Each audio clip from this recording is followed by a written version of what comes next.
Olá, que alegria estarmos juntos em mais um dia da nossa jornada de 365 dias com a Bíblia.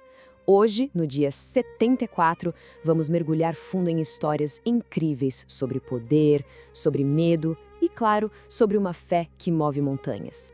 A reflexão de hoje já começa com uma imagem muito forte. De um lado, a gente tem o poder de um rei, Herodes, que não hesita em matar e prender.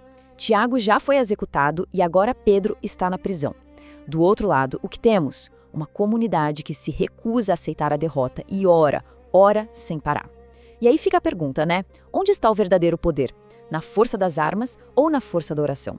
Bom, o nosso roteiro de hoje está fascinante. A gente começa vendo de perto o poder da oração em Atos. Depois vamos encontrar o eco dessa libertação num salmo belíssimo. Em seguida, vamos ver o outro lado da moeda, como a fofoca e o medo podem ser venenosos lá no livro de Números. E para fechar, vamos conectar tudo isso com a jornada mais importante de todas, a subida de Jesus para Jerusalém.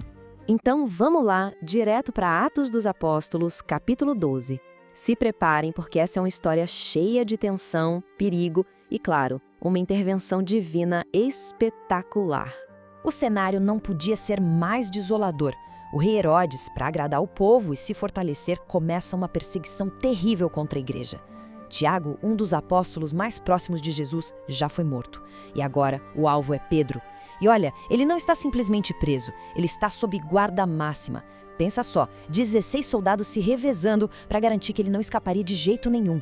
Humanamente falando, o destino dele estava selado. É aqui, nesse mais, que a história toda vira.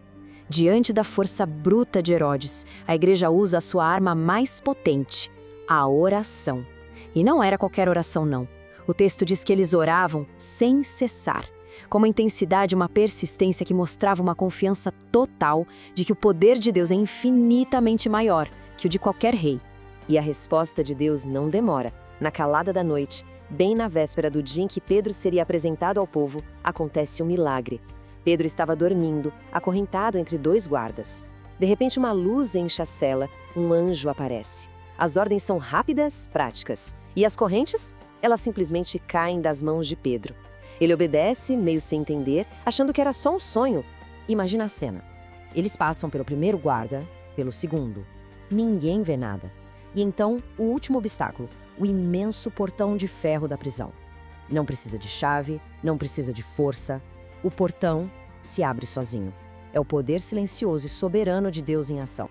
É só quando ele já está do lado de fora, na rua, que a ficha cai. Não era um sonho, era real. Ele foi resgatado. E para onde ele vai? Para a casa de Maria, mãe de João Marcos, onde a comunidade continuava em oração. E a reação da jovem Rode é fantástica, né? De tanta alegria ao ouvir a voz de Pedro, ela se esquece de abrir a porta. É a prova do tamanho da surpresa e da fé daquele povo.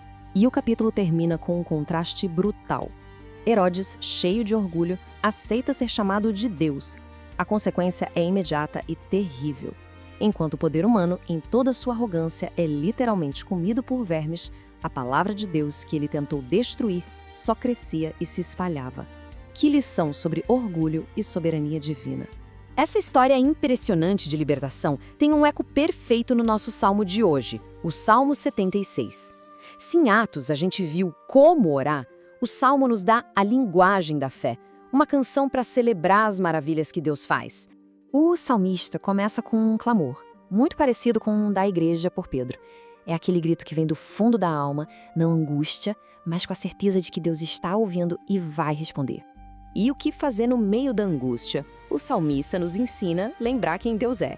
Ele o chama de o Deus dos prodígios. A libertação de Pedro foi exatamente isso, um prodígio, um sinal claro do poder de Deus, mostrando para todo mundo quem é que está no controle. E o Salmo fecha com aquela imagem poderosa de Deus conduzindo seu povo como um rebanho. A lição para nós é muito clara. Lembrar das maravilhas que Deus já fez no passado nos dá o combustível e a fé para enfrentar o que vier pela frente. O mesmo Deus que libertou o povo no Êxodo é o que abriu a prisão para Pedro. Agora a gente dá uma virada e vai para o livro de Números. E aqui o contraste é forte. Se em Atos a gente viu o poder da fé, aqui vamos encarar o veneno da murmuração e do medo. A primeira parada é um alerta. A própria família de Moisés, Maria e Arão, começa a criticar, a murmurar contra ele. A resposta de Deus é dura e imediata, mostrando quanto essa divisão interna, essa fofoca, é destrutiva para a comunidade e desagrada a Deus.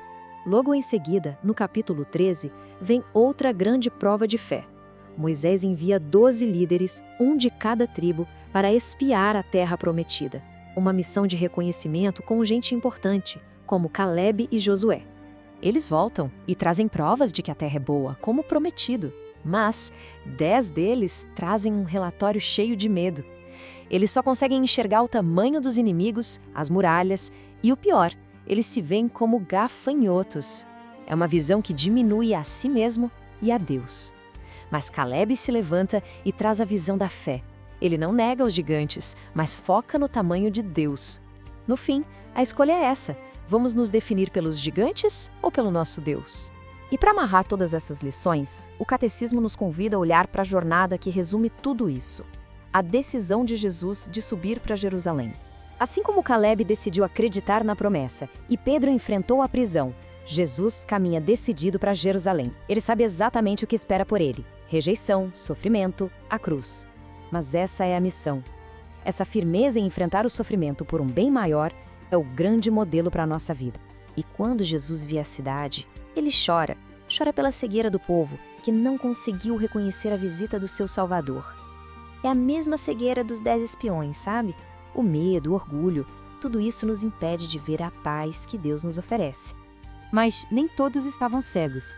Os pequenos, os pobres, os humildes, eles o reconhecem.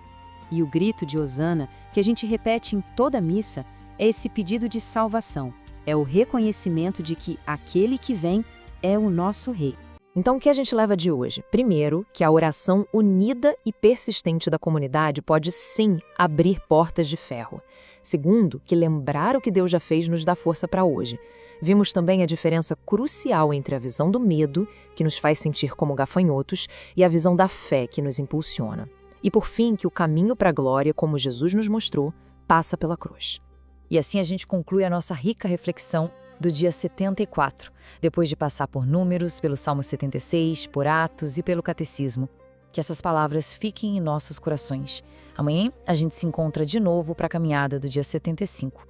E para a gente continuar essa jornada diária juntos, não se esqueça de se inscrever no canal e ativar o sininho para receber as notificações. Muito obrigada pela companhia e até a nossa próxima leitura.